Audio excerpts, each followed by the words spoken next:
Recording. Okay, so last Tuesday I started in Ezekiel 38 and 39, and my impression was I went through that so fast that probably nobody got anything out of it. Was that your impression too? Becky, what did you think? I had read it the night before. Actually, Max McLean read it to me the night before.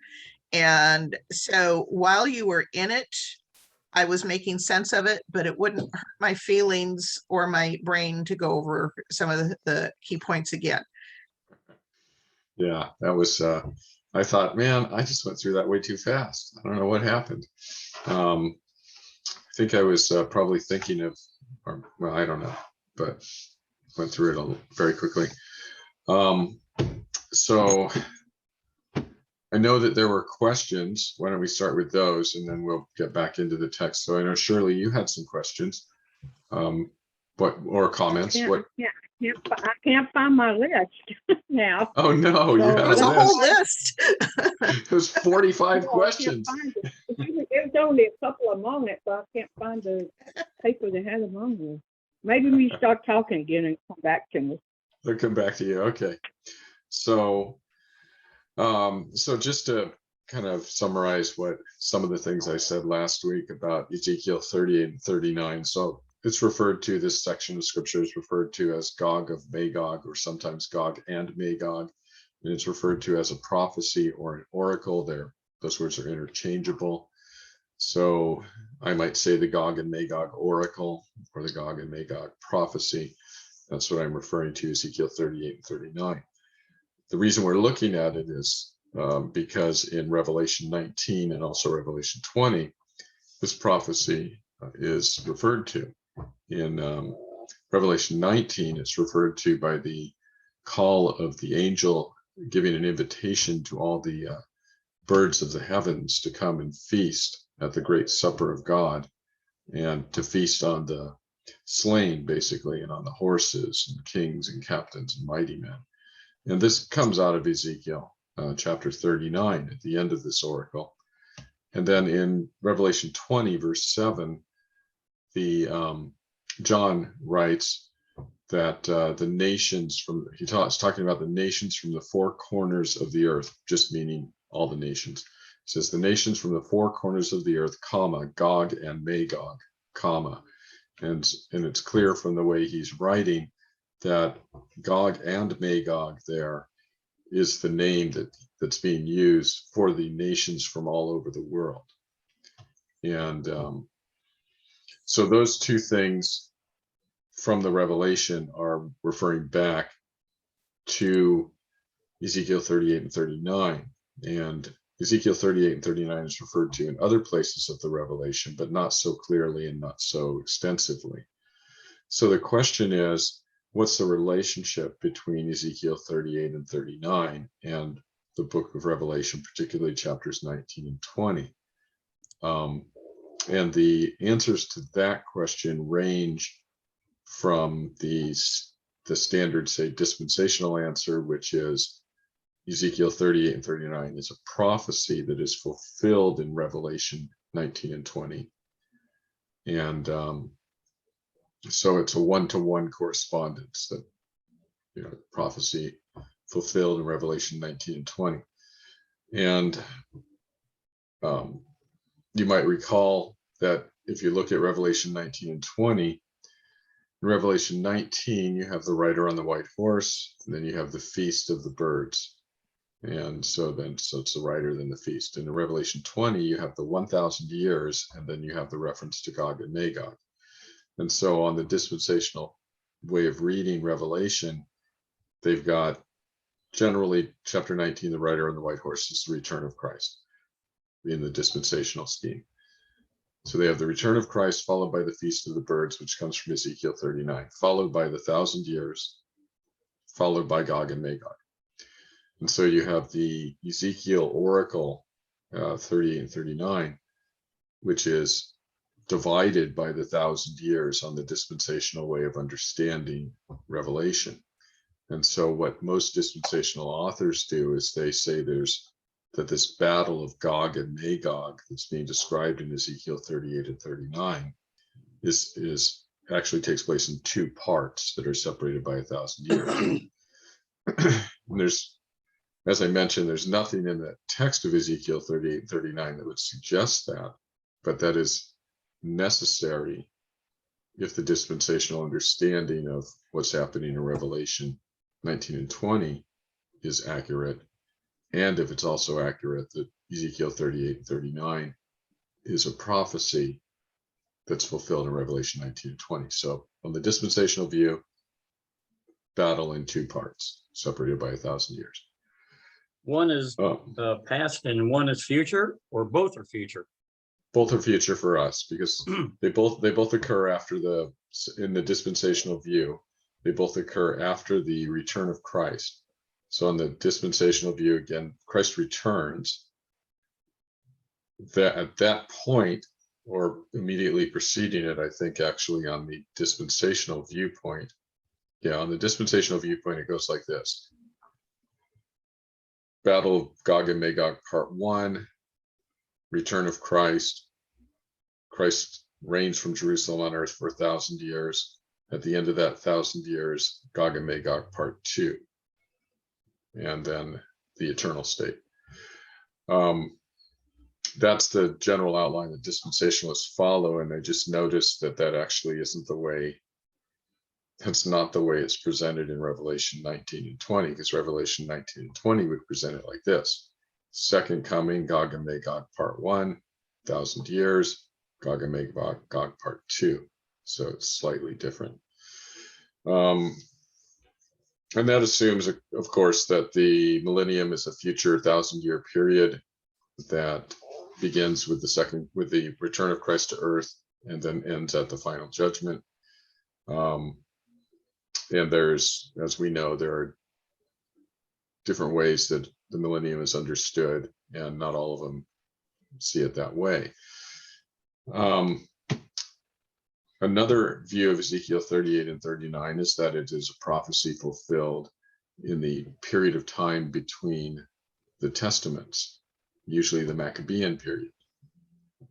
And so this would be about 165 BC.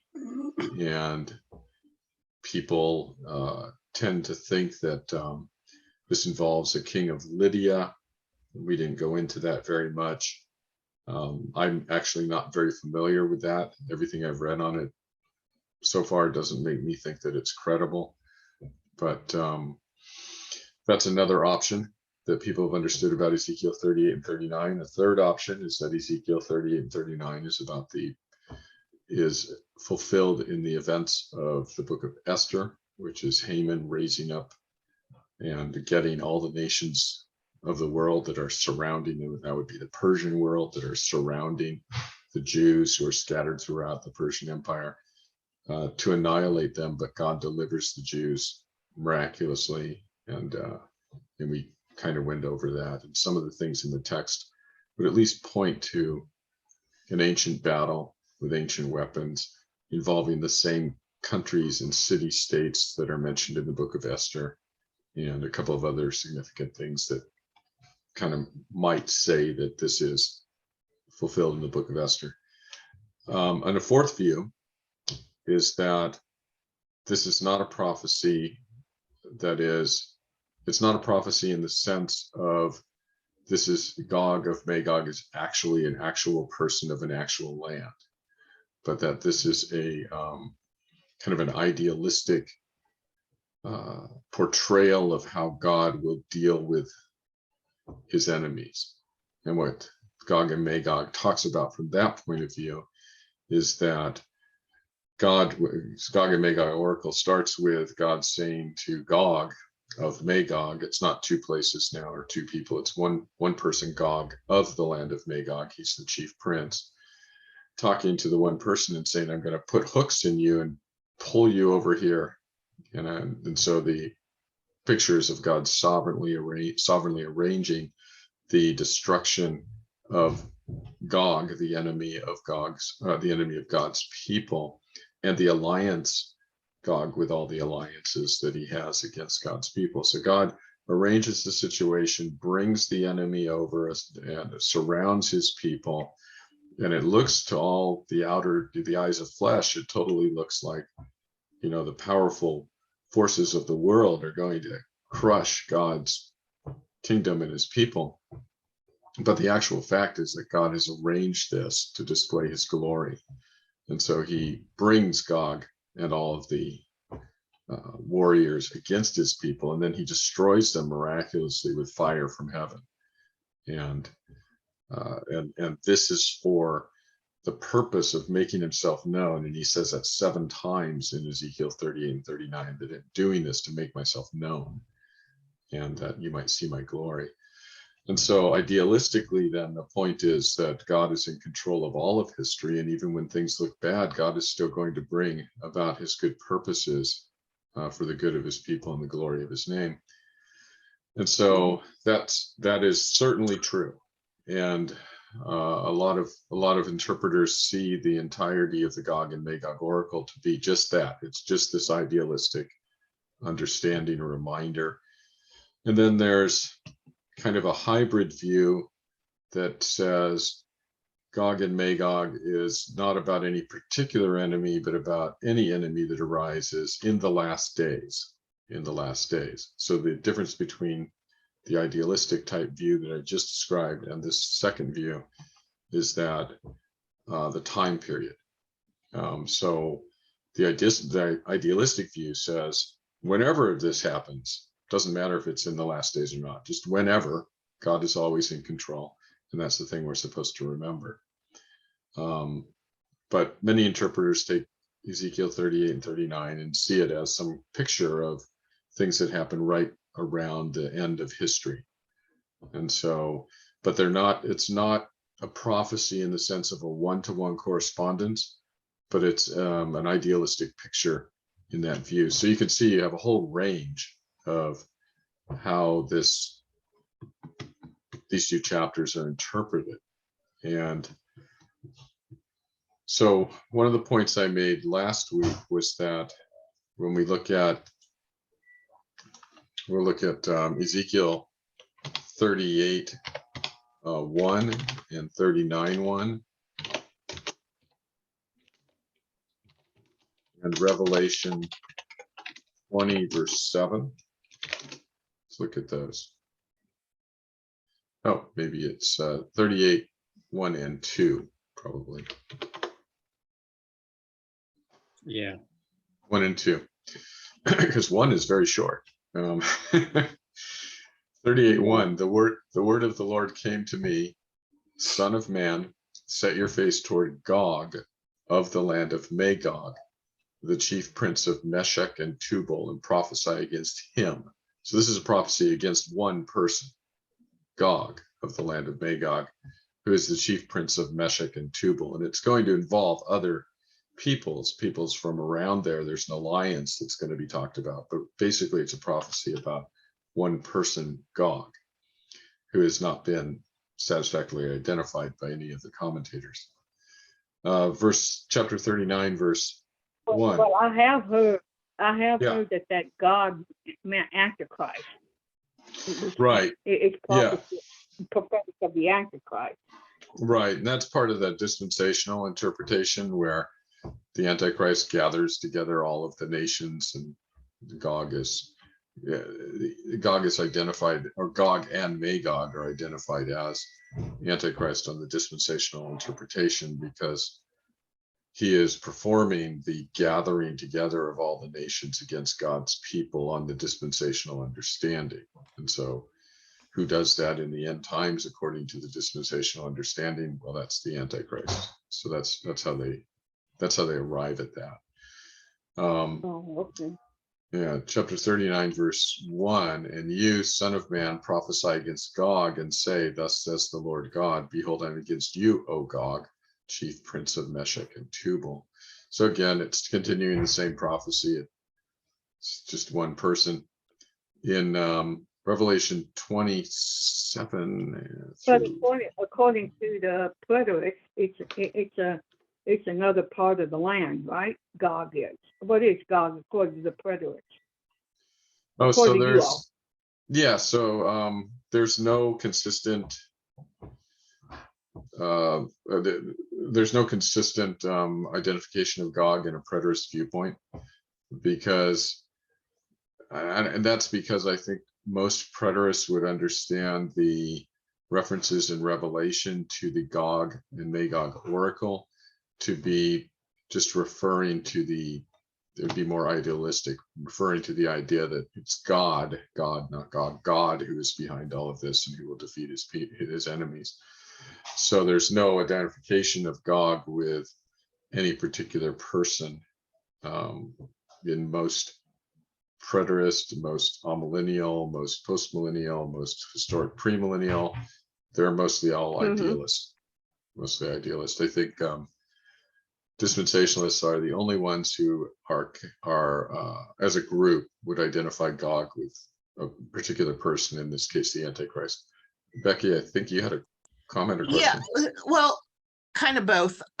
So as I read through this previously, and as we talked last week, and now you're kind of hitting closer to it,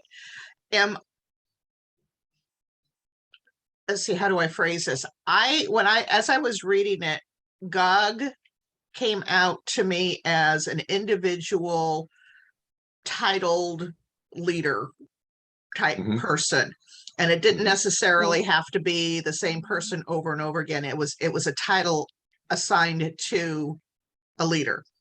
Right. And that Magog was a group, a nation, a land. It was many that Gog was the leader over. So what one is a person, or individual people as they assume leadership, and one is a nation that is not Israel. Right. So, and I think about Magog in the Ezekiel passage, I think that it is fluid. Magog means the land that Gog rules over and is from. But of course, it also means the people who live in the land that Gog rules over and is from. And so it's like saying the United States. The United States voted this way. Well, we're talking about the people in the land and the land, right? So Magog is the place that Gog rules over, the place of his origin, and but it's also the people he rules over, because you can't just rule over trees and rocks. You're ruling over people. In some cases, that's easier. Yeah, in some cases that's easier. And but in Revelation, just to skip ahead just a little bit, in Revelation 27, I just wanted to remind us of this difference here. 27:8, and when the 1,000 years are ended, Satan will be released from his prison and will come out to deceive the nations that are at the four corners of the earth, Gog and Magog, to gather them for battle. Their number is like the sand of the sea. Gog and Magog number is like the sand of the sea. I want you to notice here that in Revelation, the nations that are at the four corners of the earth are called Gog and Magog, which is, Gog and Magog is a different way. It's not the same thing. In Ezekiel, it's Gog of Magog, Gog from Magog. See, and I'm going to step over you. Sorry. So as I read it the first time, I still kept it in that. So I would read it as the president and the United States. Yeah. So the leader and the countries. Right. Right. Dispensationalists tend to want to split them up, and I guess that's what I'm responding to. They want to call them, the beast and the false prophet, or the Antichrist and his henchmen, or something like that. But it's not. It's actually, if it is two entities, discrete entities, then it is different than the Ezekiel usage, which would tend to then underscore that the Ezekiel passage is not predictive in the way that we would understand. Like we would understand Jesus is going to be born in Bethlehem from Micah 5:2, and then he's born in Bethlehem. That's a one-to-one correspondence. But with Ezekiel 38 and 39 and the Revelation usage, I don't think the correspondence is one-to-one. But and most interpreters actually don't and haven't thought that. That's the dispensationalists who, starting from the position, their hermeneutical commitment to, if I can understand it literally, it's literal, then they're the only group really that sees a one-to-one correspondence, because they start off with a presumption of literalness, which is okay in lots of types of literature, but is suspect when you get to visionary stuff. And both Ezekiel and Revelation are visionary apocalyptic type writings. Well, So, I'm glad that you're bringing this up and going over it, because as I read it in 27 and 8, I can still see a correlation to Ezekiel as it being an individual, Gog and Magog as a nation. So I would have skipped right over that. The definition has altered, from Ezekiel to Revelation. yeah, and again, on the dispensational reading, and most other commentators, when they get to Revelation 20 here, and in this passage, and they encounter Gog and Magog, they've already approached the Ezekiel passage from more of an idealistic point of view, and so they're not looking for a one-to-one correspondence, just like a dispensationalist is not looking for an idealistic interpretation. So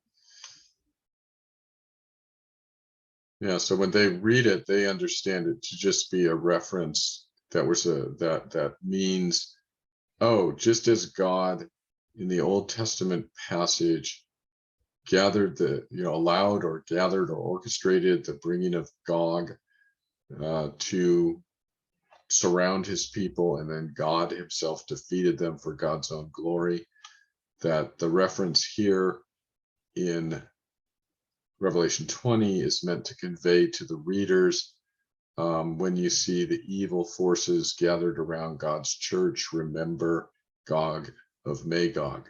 Remember the Ezekiel Oracle. Not that it's being fulfilled, but you could say it is, but it's not going to be fulfilled in the same way. There's not going to be, wooden, in Ezekiel 38 and 39, there's enough wooden weapons that they're burnt for 7 years, and that Israel is able to take the stuff they didn't burn and use it in their houses to keep warm and to make food. On everybody's scenario of, if a person thinks that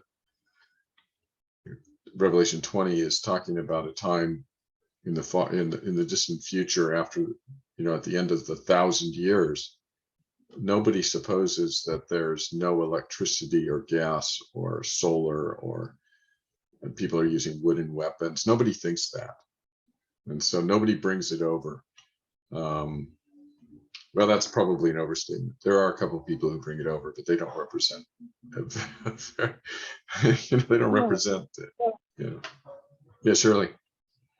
Yeah, I was just thinking too, kind of based on what Becky said, as well as what you've been saying too. When you look at Revelation chapter 20, verse 8, it says, well, start with 7. And when the 1,000 years were expired, Satan shall be loosed out his prison, and shall go out to deceive the nations which are in the 4 quarters of the earth, Gog and Magog. So that kind of speaks of Gog and Magog here as being, it embraces all of the earth, it embraces all nations. Whereas right. in 38, it kind of speaks of it like Becky says, like a different meaning altogether, where Gog is an individual in the land of Magog. Right. Yeah. So why the difference, and why the difference if it's supposed to be prophecy of Revelation? Right. And so that is a good question, and that is, that what you've observed is just supports the idea that it's not one-to-one prophecy, but more of a figurative reference, more of an idealistic type of use.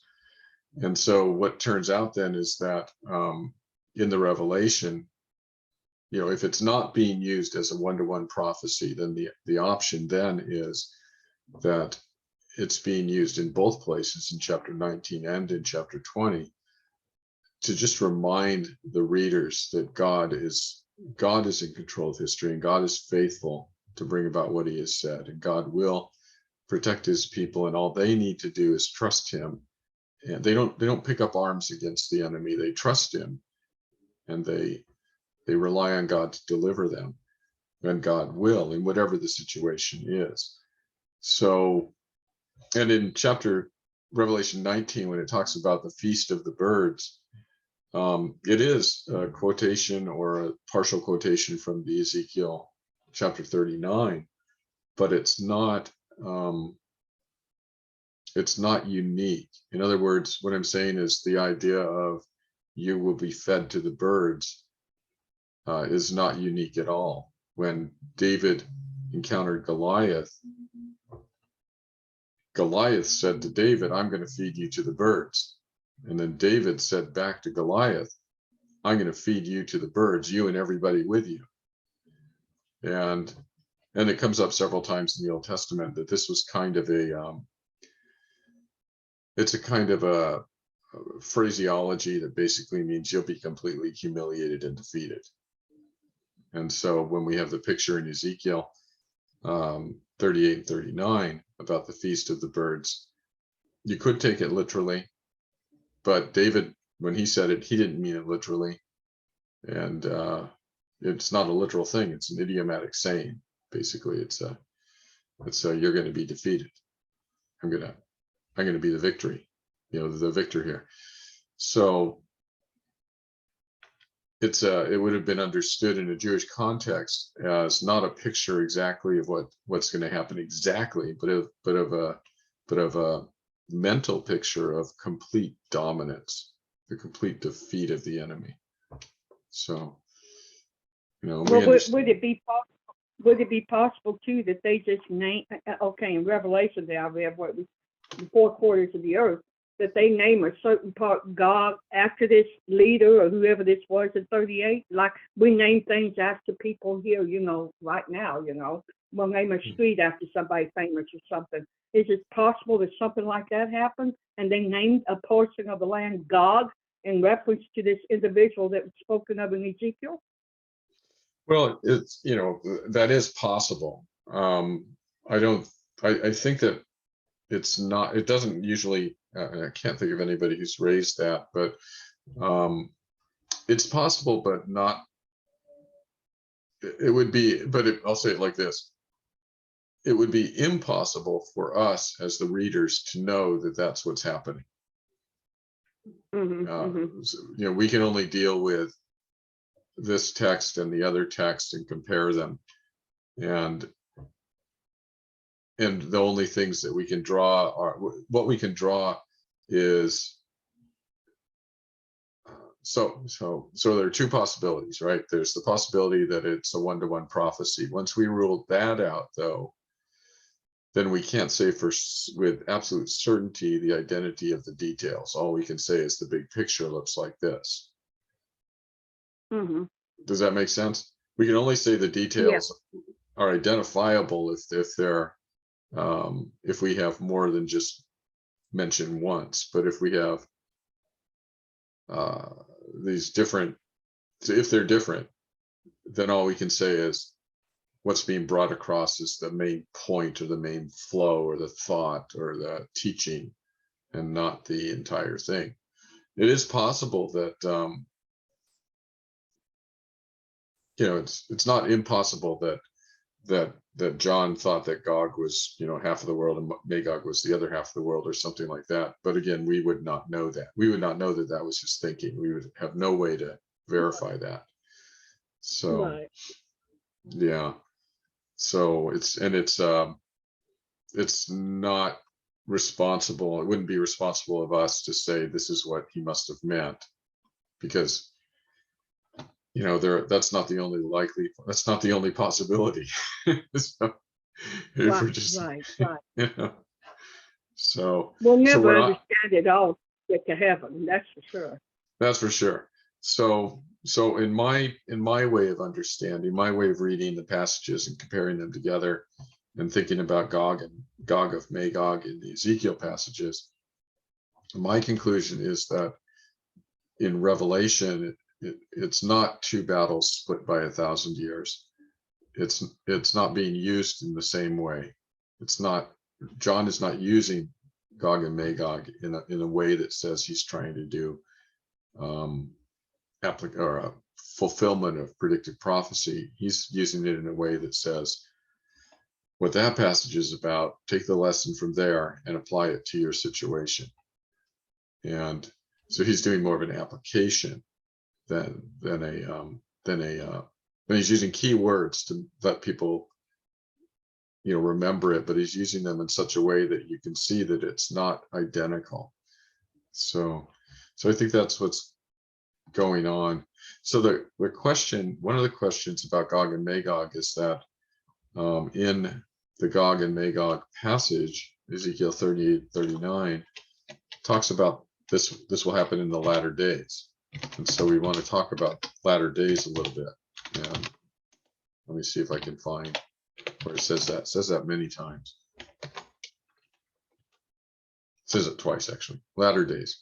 So Ezekiel 38:16 says, "You will come up against my people Israel like a cloud covering the land. In the latter days I will bring you against my land, that the nations may know me, when through you, O Gog, I vindicate my holiness before their eyes." Okay, so this one has the latter days. It's going to happen in the latter days. And the purpose is that God will vindicate his holiness through Gog, that the nations may know God. And then in chapter 38, verse 8, "After many days you will be mustered. In the latter years you will go against the land that is restored from war, the land whose people were gathered from many peoples upon the mountains of Israel, which had been a continual waste. Its people were brought out from the peoples and now dwell securely, all of them." And he talks about covering the land like a cloud again. So in latter days, latter years, some people have read this, and it's common for people to read passages in the Old Testament and see things like the latter years, latter days, last days, and whatever end times types of things, and think that what's being talked about is necessarily the last few years before the end of history, or the last period of time before the return of Christ. But that's not actually necessary for this. Right here in the passage in verse 8, it talks about, it gives some of the context. In the latter years, you will go against the land that is restored from war, the land whose people were gathered from many peoples upon the mountains of Israel, which had been a continual waste. Its people were brought out from the peoples and now dwell securely, all of them. This is most naturally to be associated with the return from exile. Ezekiel 37, the Valley of Dry Bones, is about the return from exile. Ezekiel is in exile and writing about the return from exile. Many of his prophecies are about that. And this passage talks about gathered from many lands and coming back into a land that was a waste, and now they're back. And it's most naturally about the return from exile. So latter years doesn't necessarily mean end of history. But I'll show you a couple of other, or latter days doesn't need to mean that. If you look at Deuteronomy 31,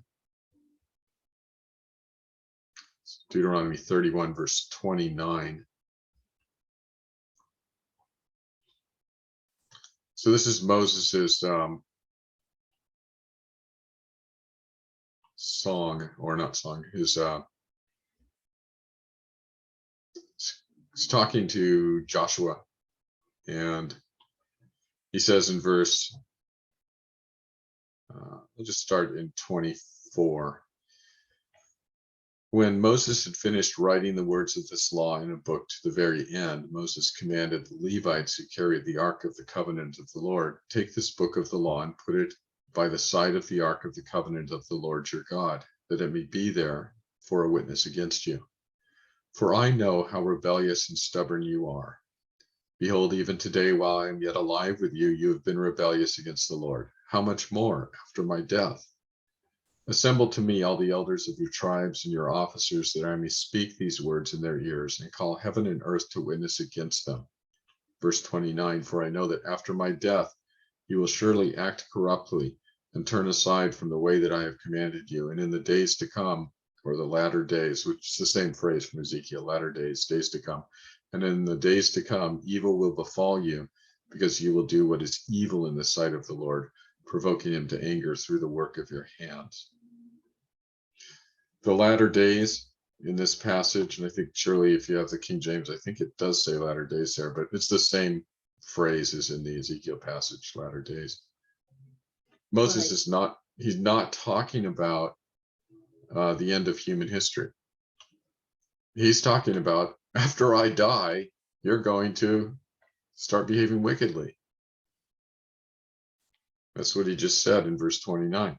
So the latter days doesn't mean, really, really far away in this passage. It means, when I'm gone. It's a matter of a couple of years at this point. So it's not the end of history there. You have another example in Daniel 8. Daniel 8.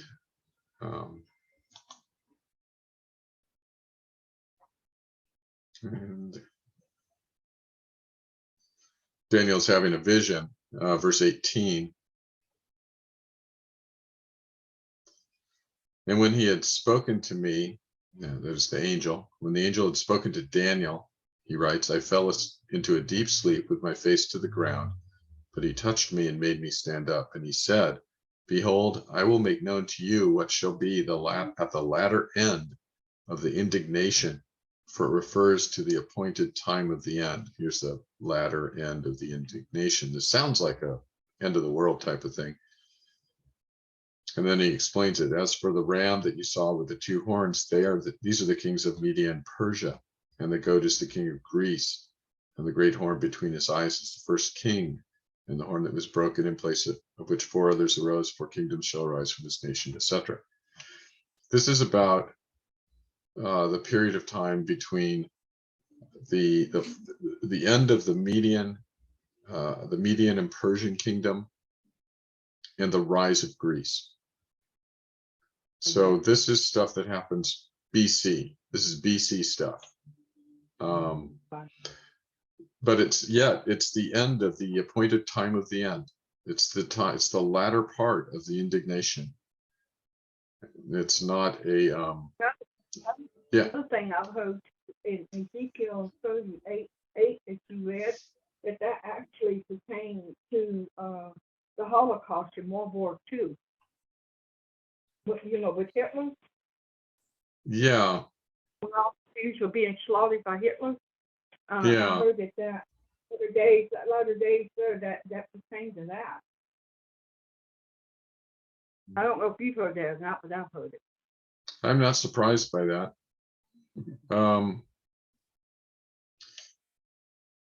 So just as a response to that, just off the top of my head, the passage says that Gog is going to gather against the people who are upon the mountains of Israel, not the people living in Germany.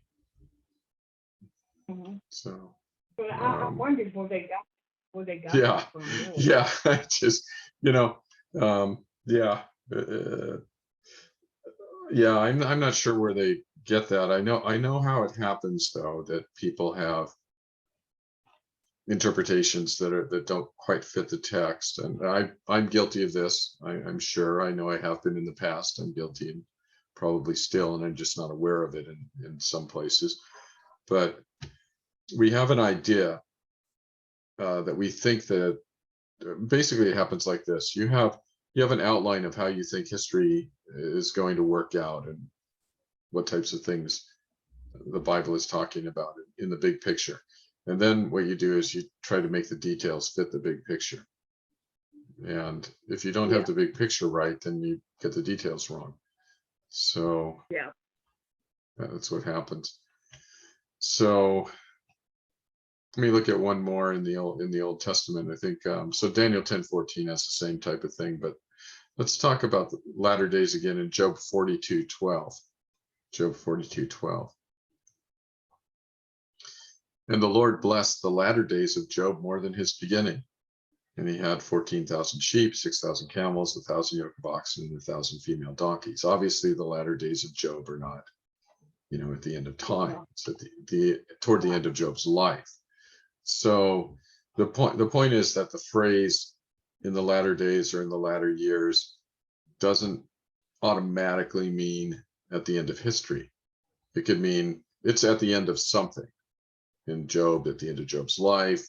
In Daniel 8, at the end of the period of Media and Persia, the bringing in of the Greek period, in chapter Daniel 10, which we didn't look at, it's the end of the Greek period and the beginning of the Roman period.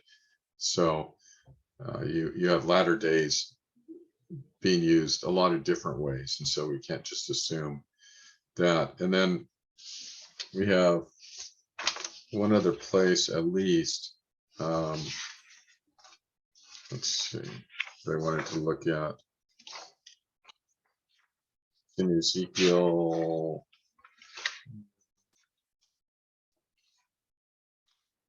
39:21.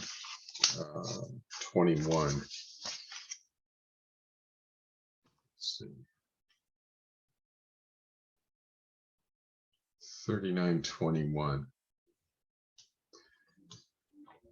So I already mentioned that the most likely time period, at least the most likely understanding for Ezekiel 38:8 was the return from the exile. And here we have chapter 39:21, God talking about the outcome of all of this. I will set my glory among the nations, and all the nations shall see my judgment that I have executed, and my hand that I have laid on them. So it's actually not the total annihilation of the enemy, right? Because the nations are still around.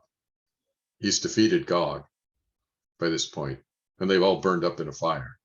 But yet the nations see his judgment.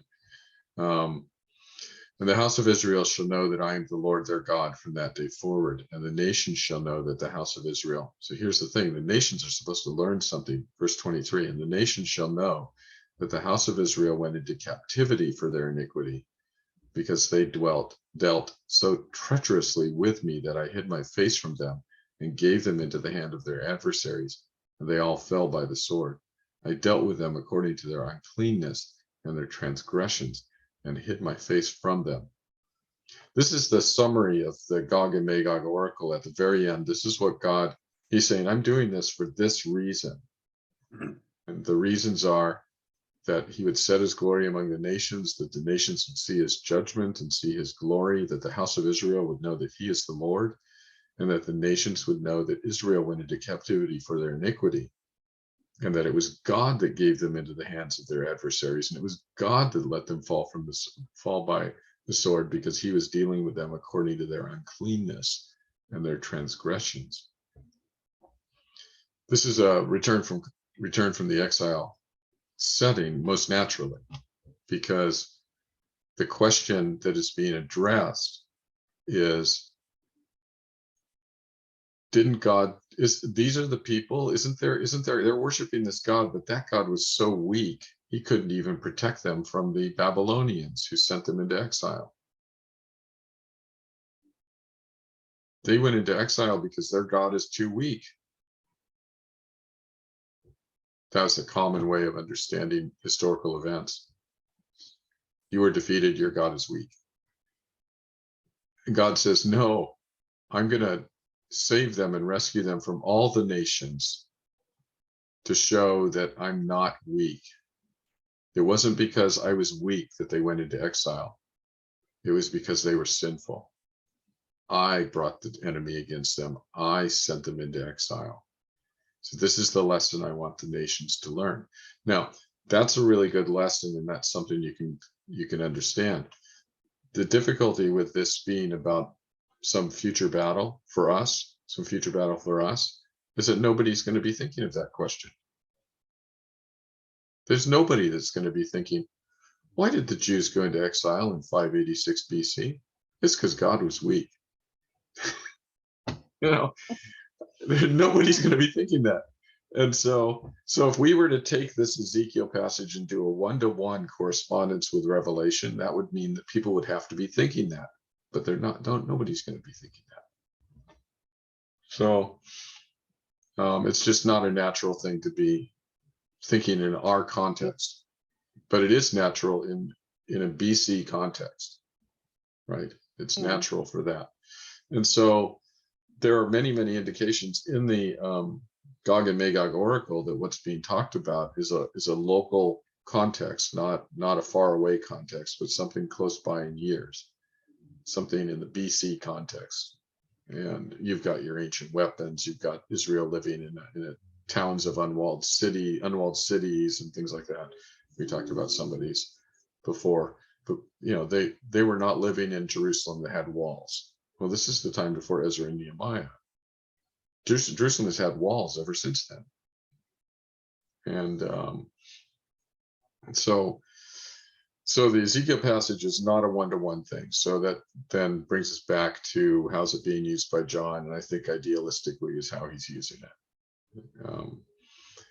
And I do think that it's intriguing, James Jordan's proposal about Ezekiel 38 and 39 predicting the times in Esther, but that's not really the purpose of this class. I've given you some of the evidence in the handout. You can read Esther and make your own decision on that, but I think it's interesting, at least intriguing.